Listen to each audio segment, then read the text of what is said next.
अस्सलामुअलैकुम guys. Hope you all are fine. इस video में हम डिस्कस करेंगे कि आईसीटी किल जोन्स हैं वो किस तरह वर्क करते हैं, उनकी क्या कैरेक्टरिस्टिक्स हैं और सबसे इम्पोर्टेंट बात कि उनकी टाइमिंग क्या है। तो बगैर कोई वक्त ज़ाया करते हम अपनी वीडियो को स्टार्ट करते हैं। सबसे पहले आपने करना ही है कि जितने भी टाइमिंग्स है ना मैं बताने वाला हूँ वो न्यूयॉर्क स्टैंडर्ड टाइम के अकॉर्डिंग है। तो हमने क्या करना है, अपने ट्रेडिंग व्यू में आना है। सबसे पहले यहाँ टाइम जोन को क्लिक करना है और टॉगल करके जो अपना टाइम जोन है ना वो न्यूयॉर्क का सेट कर लेना है। क्योंकि इससे इसके बाद जितना भी ये चार्ट पे टाइमिंग नजर आएगी ना, ये जो नीचे शो हो रही है, जब भी ये मैं कर्सर को मूव कर रहा हूँ इस साइड पे, तो ये सारी की सारी टाइमिंग ना न्यूयॉर्क स्टैंडर्ड टाइम के अकॉर्डिंग आएगी। इसका फ़ायदा ये होता है कि हमें टेंशन नहीं लेनी पड़ती कि क्योंकि कभी कभी डे लाइट सेविंग टाइम्स भी आ जाते हैं ना, जिसके अकॉर्डिंग जो न्यूयॉर्क स्टैंडर्ड टाइम भी है वो भी एक आध घंटे आगे पीछे मूव कर जाता है। तो जो भी हमारा लोकल टाइम होगा ना, उसकी हमें टेंशन लेने की ज़रूरत नहीं होगी, क्योंकि जब भी हम ट्रेडिंग व्यू खोलेंगे हमें अंदाज़ा होगा कि भाई क्या टाइम चल रहा है इस वक्त न्यूयॉर्क के अकॉर्डिंग। क्योंकि अब मैं पाकिस्तान में हूँ, पाकिस्तान में जो है ना 10 आवर्स आगे है लोकल टाइम, न्यूयॉर्क टाइम के अकॉर्डिंग न्यूयॉर्क टाइम पीछे है। तो मैंने तो अपने मोबाइल में भी अलग से टाइम रखा हुआ है, जिसके अकॉर्डिंग मैं देखता रहता हूँ कि अब कौन सा सेशन स्टार्ट होने वाला है। और मोस्टली मेरा फोकस बस न्यूयॉर्क टाइम के अकॉर्डिंग ही है। तो यहाँ पर आप किसी भी कंट्री में रहते हैं, लोकल टाइम आपका कोई भी है, चाहे आप इंडिया में रहते हैं या अफ़गानिस्तान में भी या बांग्लादेश वगैरह कहीं भी रहते हैं, क्योंकि व्यूवर्स जो है ना मेरे वो हर जगह से हैं। तो आपने करना बेसिकली यही है कि आपने आके यहाँ से टॉगल करके जो अपना टाइम स्टैंडर्ड है ना वो न्यूयॉर्क स्टैंडर्ड का सेट कर लेना है। और इवन दो कि जो फॉरेक्स फैक्ट्री है जहाँ पे हम न्यूज़ वगैरह देखते हैं, वहाँ पर भी मैंने अपना टाइम जोन जो है ना वो सेट कर रखा है न्यूयॉर्क स्टैंडर्ड टाइम का। तो जितनी भी न्यूज़ मैं देखता हूँ वो भी जो है न्यूयॉर्क स्टैंडर्ड टाइम के अकॉर्डिंग देख। और मोस्टली न्यूज़ देखने के लिए जो वेबसाइट यूज़ करते हैं सब लोग वो यही है, फॉरेक्स फैक्ट्री इकोनॉमिक कैलेंडर देखने के लिए। तो इधर भी जो अगर आप देखें यहाँ इस वक्त पाकिस्तान में जो टाइम चल रहा है, वो आप यहाँ से देख लें। यहाँ पर अगर आपको नज़र आए तो 10 बज रहे हैं सुबह के, लेकिन न्यूयॉर्क के अंदर ये जो है 12 AM का टाइम चल रहा है इधर। तो अगर यहाँ ऊपर देखें, यहाँ से वॉच का टाइम आ रहा है, यहाँ से जो है टाइम जोन जो है मैंने वो यूएस वगैरह का सेट किया हुआ है। इसका एक फ़ायदा क्या होगा, जितनी भी अब न्यूज़ आनी है ना, क्योंकि हम ट्रेडिंग व्यू पे भी अपना टाइम फ्रेम जो हमने टाइम जोन है टॉगल करके वो न्यूयॉर्क स्टैंडर्ड का रख लिया है। तो अब जितनी भी न्यूज़ यहाँ पे आ रही है ना वो हमें न्यूयॉर्क टाइम के अकॉर्डिंग आ रही है, और हमें पता है कि ये किस सेशन में आ रही है। अब जिस तरह की अभी ये कल मंडे को तो कोई न्यूज़ नहीं है, कोई बड़ी न्यूज़ नहीं है, इस वजह से हो सकता है कि मंडे को खाली कोई बड़ी मूवमेंट ना हो और सीक एंड डिस्ट्रॉय देखने को मिले हमें। तो इतना ये जो है हाई प्रोबेबिलिटी डे नहीं होना। तो ट्यूसडे को देखें, यहाँ पर जो न्यूज़ आ रही है सीबी कंज्यूमर कॉन्फिडेंस की, ये 10 AM पे आ रही है। 10 AM का जो टाइम है ना, ये न्यूयॉर्क सेशन के अंदर आता है और लंदन क्लोज किल जोन में भी आ जाता है। इसी तरह नेक्स्ट डे को देखो तो 8:30 जो है ये इंडाइसिस ओपन होता है, यानी इंडेक्स मार्केट जो होती है ना वो ओपन हो रही होती है। तो ये भी न्यूयॉर्क सेशन के अंदर आ जाता है टाइम फ्रेम। इसी तरह जो है अनएम्प्लॉयमेंट क्लेम जो थर्सडे को आना है, ये भी जो है न्यूयॉर्क सेशन के अंदर आ जाएगा बिल्कुल 8:30 AM पे। ये टू न्यूज़ हैं, दो बड़ी इकोनॉमिक न्यूज़। इसी तरह जो फ्राइडे को होना है वो भी 10 AM को आना है। तो बताने का मतलब ये है कि आपने दोनों जगहों पे ना अपना जो टाइम फ्रेम है, टाइम जोन है सॉरी, टाइम जोन को आपने सेट कर लेना है न्यूयॉर्क स्टैंडर्ड टाइम के अकॉर्डिंग। उसके बाद हम आगे देखेंगे कि किस तरह से जो किल जोन है, स्पेसिफिक एशियन सेशन हो गया, लंदन सेशन वगैरह हो गया, ये किस तरह इनकी टाइमिंग क्या है और इनकी करैक्टरिस्टिक क्या है और ये वर्क कैसे करते हैं। अपना टाइम जोन सिलेक्ट करने के बाद अब हम अपने जो है मेन टॉपिक की तरफ आ जाते हैं, जो इस वीडियो का टॉपिक है। तो आईसीटी किल जोन्स के अंदर जो सबसे इंपॉर्टेंट किल जोन है ना वो मैंने यहाँ पर मेंशन कर दिए। एक है एशियन सेशन किल जोन। तो इसकी टाइमिंग क्या होगी, 7 PM से मिडनाइट न्यूयॉर्क ओपन तक ही जो है ये किल जोन चलेगा। मोस्टली ये एक्सटेंड करता है और 2 AM तक जाता है, लेकिन वो कोई ख़ास टाइम नहीं है। तो हमारा मोस्टली जो फोकस होता है ना वो 7 PM से जो मिडनाइट एनवाई ओपन है। अच्छा, अब एक होता है true day open. True day open होता है 7 PM या 8 PM के ऊपर, और जो हमारा न्यूयॉर्क ओपन होता है वो मिडनाइट 0 GMT यानी 12 AM पे होता है। अब हम आ जाते हैं लंदन ओपन किल जोन की तरफ। इसका टाइम क्या है, ये 2 AM न्यूयॉर्क स्टैंडर्ड टाइम के अकॉर्डिंग स्टार्ट होगा और 5 AM तक जाएगा। इसी तरह अब हम न्यूयॉर्क किल जोन इसके बाद स्टार्ट होने वाला है, तो वो 7 AM से स्टार्ट होता है। अब आप नोटिस करेंगे कि 5 AM से लेकर 7 AM के दरमियान 2 घंटों का गैप है। तो उस 2 घंटों के गैप को हम बोलते हैं लंदन लंच। उसमें कोई ख़ास कभी-कभी मूवमेंट नहीं नज़र आता और कभी-कभी मोस्टली बहुत ज़्यादा मूवमेंट भी नज़र आ जाता है। तो अब हम देखते हैं कि न्यूयॉर्क किल ज़ोन का क्या टाइमिंग है। 7 एएम से ये स्टार्ट होगा और 2 पीएम तक जाएगा। उसके बाद जो हमारा लास्ट किल ज़ोन होता है वो होता है लंदन क्लोज़ किल ज़ोन। ये स्टार्ट होता है 10 एएम से और 12 एएम तक 12 पीएम तक, यानी जो नून है, न्यूयॉर्क नून, उस तक जाता है। अब हम इनकी बारी-बारी कैरेक्टरिस्टिक्स देखते हैं कि किस तरह से ये वर्क करते हैं और क्या इनकी इम्पोर्टेंस है। सबसे पहले है जो एशियन सेशन। अब ये जो है ना, बहुत ही कोई खामोश सा सेशन होता है। जो यूरो यूएसडी और ब्रिटिश पाउंड के जो पेयर्स हैं, डॉलर्स वाले पेयर्स, इनमें कोई खास मूवमेंट नहीं देखने को मिलेगा हमें, कोई खास बड़ी मूवमेंट नहीं होगी, मोस्टली कंसोलिडेशन होगी। बाज़ औक़ात ऐसा होता है कि एशियन सेशन के अंदर इन पेयर्स के अंदर बहुत ज़्यादा मूवमेंट नज़र आ जाती है, तब जो लंदन सेशन होगा ना हमारा, वो आइडियल नहीं होगा। और जो इस सेशन के दरमियान सबसे ज़्यादा वॉलेटाइल पेयर्स जो होते हैं वो जापानीज़ येन के होते हैं या करेंसी क्रॉसेस होते हैं। उनमें हम मूवमेंट फाइंड कर सकते हैं 20 टू 30 पिप्स की। अब हम आ जाते हैं लंदन ओपन किल जोन की तरफ। ये स्टार्ट होगा 2 एएम से और 5 एएम तक जाता है। अब इसमें मोस्टली जो क्या होता है कि डेली रेंज की हाई या लो जो बननी होती है ना, वो इसी सेशन के अंदर बनती है। अगर कोई ये डाउन डे होने वाला है तो जो हाईएस्ट डे की मोस्ट प्रोबेबिलिटी यही है कि वो लंदन ओपन किल जोन में बनेगी। अगर ये कोई बाई की तरफ जाने वाला दिन है तो मोस्ट प्रोबेबिलिटी यही है कि उसकी जो लो बनेगी वो इसी सेशन के अंदर बनेगी। तो इसके अंदर भी सिल्वर बुलेट का टाइम जो है वो 3 एएम से लेकर 4 एएम तक है। और टर्टल सूप एंट्रीज यहाँ पर बेस्ट होती हैं। मतलब अब मैं आपको बताता हूँ कि अगर जो एशियन सेशन के अंदर रेंज बनी हुई है और मार्केट इसकी पहले हाइज को टेक कर ले, यहाँ पर हमें टर्टल सूप नज़र आ जाए, उसके बाद मार्केट स्ट्रक्चर शिफ्ट नज़र आए और उसके बाद जो एशियन लोज हैं इसको हम टारगेट कर सकते हैं एशियन सेशन के अंदर। तो मोस्टली जो हम टाइम फ्रेम इस पे यूज़ करते हैं वो 15 मिनट, 5 मिनट और 1 मिनट का यूज़ करते हैं लंदन सेशन को ट्रेड करने के लिए। अच्छा, अब हमें आइडियल लंदन सेशन कौन सा होता है जिसमें एशियन रेंज कंसोलिडेशन में हो, मतलब ये 20-30 पिप से ज़्यादा ये एशियन रेंज हो ही ना। आपने जो है ट्रेडिंग व्यू पे जाके एक वो स्केल मिलता है उससे इस तरह मैयर कर लेना रख के, तो आपको पता चल जाएगा कि ये जो रेंज है ना, ये 20-30 पिप से ज़्यादा की ना हो। तब जो हमें एक्सपेक्टेशन होगी कि वो लंदन सेशन जो है वो पहले जुडास स्विंग नज़र आएगा हमें। जितने भी नीचे बाई स्टॉप्स लगे हुए हैं उनको मार्केट लिक्विडेट कर देगी। उसके बाद हमें शिफ्ट इन मार्केट स्ट्रक्चर नज़र आएगा और उसके बाद जो एशियन सेशन की हाइज हैं हम इनको टारगेट करते हैं और कभी कभी ये थोड़ा सा आगे चला जाता है और फिर उसके बाद हमें रिट्रेसमेंट देखने को भी मिलती है। तो this is the ideal London session. इसको मॉडल को ट्रेड करते हुए मैंने खुद अपना एक पूरा कंप्लीट फेज था फंडेड नेक्स्ट का प्रीवियस ईयर 2023 में, क्योंकि उसको मैं मेंशन इसलिए कर रहा हूँ कि उसमें मैंने मोस्टली जो ट्रेड्स ली थी वो लंदन सेशन के अंदर ली थी। तो उसको पास किया था मैंने और अच्छा विन रेट था उसके अंदर मेरा। अब आ जाते हैं हम न्यूयॉर्क किल जोन के ऊपर। इसमें 80% ऑफ डेली रेंज जो है ना वो इसी सेशन के अंदर बनती है। मोस्टली जो हमारी इकोनॉमिक कैलेंडर के ऊपर न्यूज़ इवेंट्स होते हैं ना वो भी इसी सेशन के अंदर आते हैं। मोस्टली 8:30 एएम पे आ जाते हैं या 10 एएम के ऊपर आ जाते हैं। तो हमारे जितने भी न्यूज़ के इवेंट्स हैं ना वो इसी सेशन के अंदर होते हैं। दूसरी बात यह है कि जो स्टॉक इंडेक्स की मार्केट है वो भी 8:30 एएम पे खुलती है। तो ये बहुत ज़्यादा वॉलेटाइल सेशन होता है। मोस्टली जो हमारी बड़ी-बड़ी ट्रेड्स होती हैं ना वो इसी सेशन के अंदर हमें मिल जाती हैं। तो मैं खुद आजकल इसी को ही ट्रेड करता हूँ मोस्टली, क्योंकि जो मेरा लाइफ़स्टाइल चल रहा है ना यूनिवर्सिटी का, तो मुझे मुझे जो टाइम मिलता है वो न्यूयॉर्क सेशन का मिलता है। और जब यूनिवर्सिटी से छुट्टियाँ होती है फिर मैं दोनों सेशन ट्रेड करता हूँ, लंदन सेशन भी और न्यूयॉर्क सेशन भी। आजकल जो लंदन सेशन में कभी-कभी मेरी क्लासेस हो रही होती हैं मोस्टली, तो उसको मैं फिर ट्रेड नहीं करता और न्यूयॉर्क सेशन के ऊपर फोकस करता हूँ मैं। अब न्यूयॉर्क सेशन के अंदर होता क्या है, या ये कंटिन्यूएशन पोस्ट करेगा जो लंदन सेशन ने मूवमेंट हमें दिखाया है, उसकी कंटिन्यूएशन देखने को मिल जाएगी हमें न्यूयॉर्क सेशन में, या तो फिर उसका कंप्लीट रिवर्सल होगा कि मतलब जितना मूवमेंट अगर मार्केट बुलिश रही थी लंदन सेशन में तो इसमें कंप्लीट रिवर्स कर जाएगी। तो इसमें सिल्वर बुलेट का टाइम होता है 10 एएम से 11 एएम और न्यूयॉर्क ओपन का टाइम होता है 7 एएम से 9 एएम। इसमें हमारा न्यूयॉर्क सेशन का ओपन होता है और हमें हर सेशन के अंदर पावर ऑफ 3 का कंसेप्ट नज़र आ जाता है।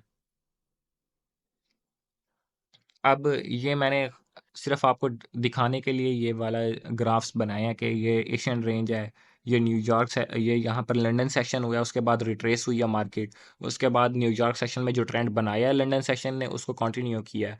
या तो फिर जो ट्रेंड बनाया न्यूयॉर्क लंदन सेशन में, न्यूयॉर्क सेशन ने उसे कंप्लीट ऑपोजिटली मूव अपना शो किया और कंप्लीट रिवर्सल हमें नजर आया है। अब हम आ जाते हैं लंदन क्लोज किल जोन की तरफ। ये जो है स्टार्ट होता है 10 AM से, और न्यूयॉर्क नून यानी 12 बजे तक जो है ये सेशन चलता है। इसके अंदर हमें मोस्टली रिट्रेसमेंट नज़र आ जाती है कि अगर कोई बाय का डे था तो रिट्रेस कर जाएगा, अगर सेल का डे था तो ऊपर की तरफ रिट्रेस कर जाएगा। इसके अंदर अगर हमें स्मॉल ट्रेड्स की ही एक्सपेक्टेशन होती है, हम स्मॉलर टाइम फ्रेम्स पे चले जाते हैं 5 मिनट या 1 मिनट पर, और जो है रिट्रेसमेंट की ट्रेड्स ले सकते हैं। और लेकिन ये जो ट्रेड्स होंगी ये बहुत छोटी हो सकती हैं। या तो फिर एक तो इसकी सिचुएशन ये है कि ये जो है क्या पोस्ट करेगा, हमारे लिए रिट्रेसमेंट पोस्ट करेगा, और कभी कभी ये कंप्लीट रिवर्सल भी बना सकता है।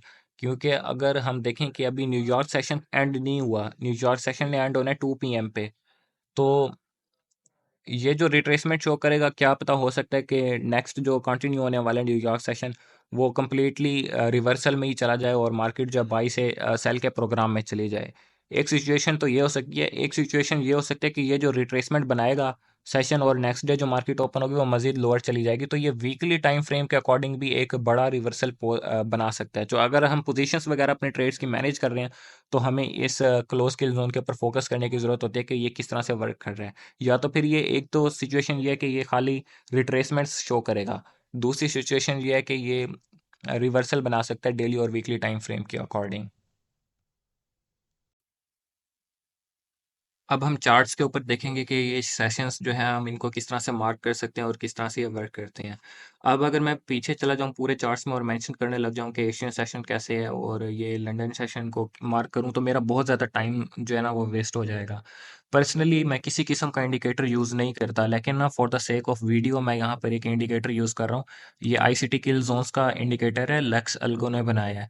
ये वर्क तो बिल्कुल परफेक्ट करता है, यानी ये लंदन ओपन को परफेक्टली शो करता है, लंदन क्लोज को परफेक्टली शो करता है, एशियन सेशन जो है उसको भी परफेक्टली शो करता है। लेकिन जो न्यूयॉर्क सेशन है ना उसमें ये खाली न्यूयॉर्क ओपन को शो करता है। न्यूयॉर्क ओपन होता है 2 घंटे का time frame, 7 AM New York standard time से लेकर 9 AM न्यूयॉर्क स्टैंडर्ड टाइम के तक।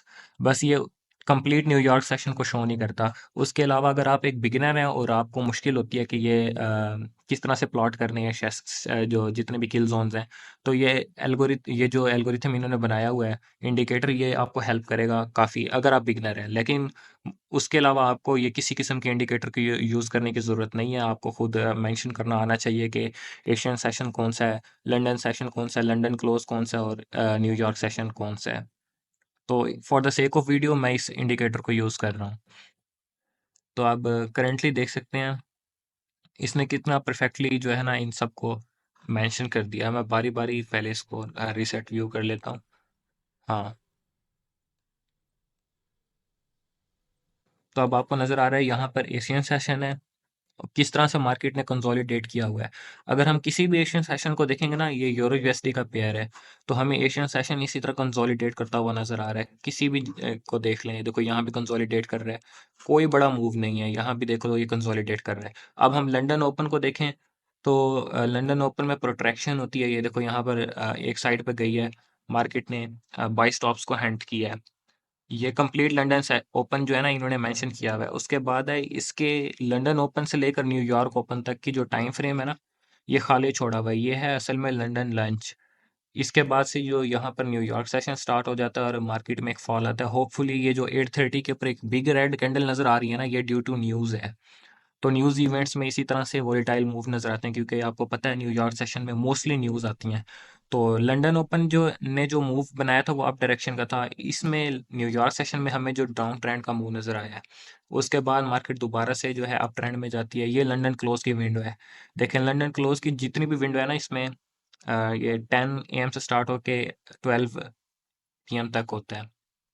तो इसमें मार्केट में कोई बड़ा मूव नहीं नज़र आ सकता, और लोअर टाइम फ्रेम पे चले जाएं तो जो है हमें रिट्रेसमेंट्स वगैरह नज़र आ जाएंगी।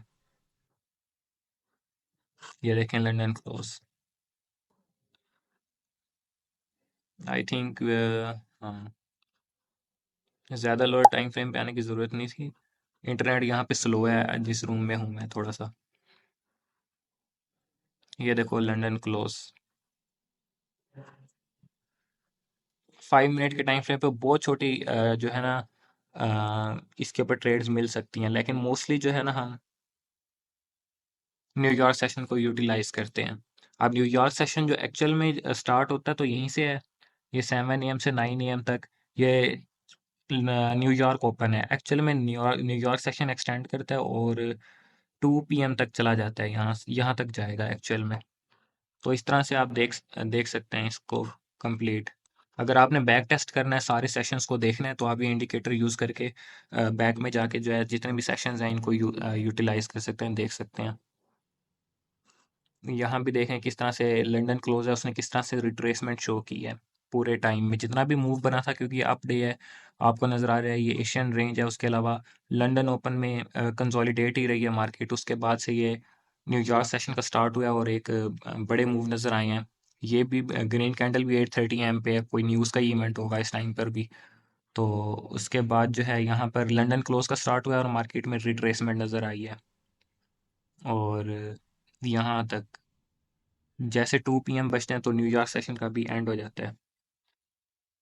अब जितनी भी करेक्टरिस्टिक्स है ना इन सेशंस की, अगर आपको स्टडी करना है तो आपको इसी तरह करना है। ये देखें यहाँ भी एक बिग मूव है न्यूयॉर्क ओपन के अंदर, 8:30 AM के अंदर बिग रेड कैंडल है। इस तरह से आप देखें, यहाँ पर एक इंटरेस्टिंग चीज़ ये है कि एशियन सेशन है, यहाँ पर ये लंदन ओपन है। पहले बाई साइड के जितने स्टॉप्स हैं उनको हंट किया, ये टर्टल सूप सा नज़र आ रहा है अगर इसको हम देखें ना यहाँ। उसके बाद जो है लंदन ओपन के अंदर हमें एक बड़ा मूव नज़र आ गया है। तो न्यूयॉर्क ओपन को देख लें किस तरह से खामोश सा है न्यूयॉर्क सेशन, क्योंकि लंदन के अंदर एक बड़ा मूव नज़र आया हुआ है। और लंदन क्लोज में फिर जितना मूवमेंट बना हुआ है, क्योंकि डाउन क्लोज डे तो यहाँ पे रिट्रेसमेंट नज़र आ रही है। तो लंदन क्लोज में होता है क्या, या तो फिर रिट्रेसमेंट शो कर रहा होता है, या तो फिर जो है कंसोलिडेट किया होता है, जिस तरह का ये लंदन क्लोज है। यहाँ पर आप देखेंगे तो ये कंसोलिडेशन टाइप ही नज़र आ रही है। ये एशियन सेशन है। लंदन ओपन ने पहले जो है बाई साइड लिक्विडिटी को हंट किया, अगर मैं यहाँ से मार्क कर दूं। उसके बाद से जो सेल साइड लिक्विडिटी है एशियन सेशन की, उसको जो है हंट किया है यहाँ पर। और न्यूयॉर्क सेशन ने क्या किया है, इसका ऑपोजिट, मतलब जितना मूव लंदन ओपन में हुआ है ना, उसका रिवर्सल हमें न्यूयॉर्क सेशन में नजर आ गया। तो लंदन ओपन ने देखें यहाँ पर एक जितनी भी ये हाई बनाई थी लंदन ओपन ने, इसको हंट कर लिया है। अगर मैं यहाँ से उठा के इसको यहाँ पर ले आऊँ तो आपको नजर आएगा। और लंदन क्लोज में मार्केट जो है वो कंसोलिडेशन में चली गई है। और यहाँ पर 2 PM तक ये भी सेशन एंड हो जाता है। तो इस तरह से अगर आपने करेक्टरिस्टिक्स को बैक टेस्ट करना है, मतलब आप देखना चाहते हैं कि करेक्टरिस्टिक्स किस तरह से वर्क कर रही हैं, और आप किसी भी सेशन के हवाले से अपनी कोई पार्टिकुलर स्ट्रैटेजी बनाना चाहते हैं, तो इस तरह से आप बैक टेस्ट कर सकते हैं, पीछे जाके स्टडी कर सकते हैं कि भाई कौन सा सेशन किस तरह से वर्क कर रहा है और कौन किस किस्म की ट्रेड्स हैं वो हमें बेस्ट नज़र आती हैं, जिस तरह के अब यहाँ भी देख लो। बल्कि इसी को उठा लाता हूँ। पहले बाई साइड को हंट किया है लंदन ओपन के अंदर, यहाँ पर लंदन ओपन एंड हो गया है। बाई साइड को भी हंट कर लिया उसने एशियन सेशन की, और सेल साइड जो थी यहाँ पर थी लिक्विडिटी, उसको भी हंट कर लिया है।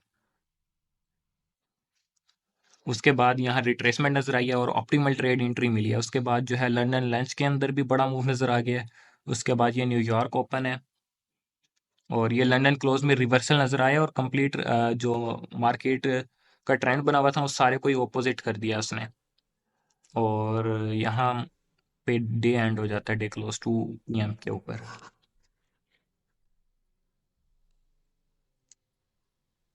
सिमिलरली तो बताने का मतलब ये था कि इस पूरी वीडियो का, कि किस तरह से ये जो है किल जोन्स वर्क करते हैं। और आपको अगर कोई भी ट्रेड लेनी है ना, तो हाई प्रोबेबिलिटी ट्रेड्स वो किल जोन के अंदर ही बनती हैं। आपको इन किल जोन्स के साथ स्टिक रहना चाहिए। आपके माइंड के अंदर ये किल जोन्स का जो टाइम है ना, ये सेट होना चाहिए कि अगर मेरे को टर्टल सूप वाली एंट्रीज मोस्टली चाहिए तो मैं मेरे को लंदन सेशन के अंदर जाना है। अगर मेरे को कॉन्टिन्यूअल और रिवर्सल वाली ट्रेड्स चाहिए तो न्यूयॉर्क सेशन में जाना है। लंदन क्लोज किस तरह से वर्क करता है, अगर मैं लंदन क्लोज में कोई इस तरह की ट्रेड के आइडिया लेके बैठा हूँ कि मार्केट ऊपर जाएगी या बहुत ही ज़्यादा नीचे जाएगी, तो ऐसा पॉसिबल नहीं है, क्योंकि लंदन क्लोज की जो कैरेक्टरिस्टिक्स है ना, वो रिट्रेसमेंट की हैं या तो फिर कंसोलिडेशन की हैं। यहाँ पर ये दो चीज़ें ही नज़र आती हैं। तो इनके अलावा जो सबसे इम्पोर्टेंट चीज़ होती है, क्योंकि इंट्रा डे के अंदर जो भी ट्रेंड चलना होता है ना, उसकी जो बायस होती है वह हमें हाई टाइम फ्रेम के ऊपर मिलती है। जब हम हाई टाइम फ्रेम पे जाते हैं तब हमें पता चलता है कि कौन सी क्या बाइस रहने वाली है और किस तरह से चीज़ें चलेंगी।